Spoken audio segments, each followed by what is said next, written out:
নমস্কার বন্ধুরা, তোমরা সবাই কেমন আছো? চলে এলাম নীল পুজোর থালি নিয়ে।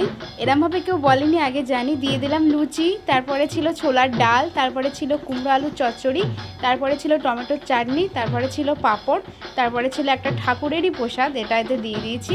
এটা নিরামিষ থালি যেহেতু, লাড্ডু, তারপরে ছিল গুড়ের বাতাসার জল। ব্যাস, এরপরে আমাদের খাওয়া দাওয়া কমপ্লিট। বিকেলবেলা দেখো প্রায় 3:30 বেজে গিয়েছিল। বাড়িতে ঠাকুর নিয়ে এসেছিলো, যেহেতু মন্দিরে পুজো দিয়ে এসেছি তাই আর বাড়িতে জল ঢালিনি।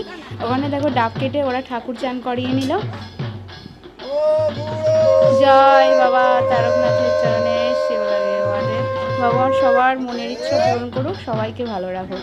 তারপরে দেখো এখানে বাদ বাকি আরও যে যারা ছিল তারা পিছনে দাঁড়িয়ে আছে, এত কষ্ট হয়ে গিয়েছে তারা রাখতে পারছে না। এবার পাশের বাড়ি কাকিমাদের বাড়ি চলে গেলাম আমি, সেখানে কাকিমা চান করাচ্ছিল, তাই সেটা তুলে নিয়ে তোমাদের দেখালাম। কাকিমা এতক্ষণ পর্যন্ত উপোস করে আছে। তো আজকে প্রচণ্ড গরম পড়েছে, সবার খুব কষ্ট হয়েছে। ভালো লাগলে লাইক, কমেন্ট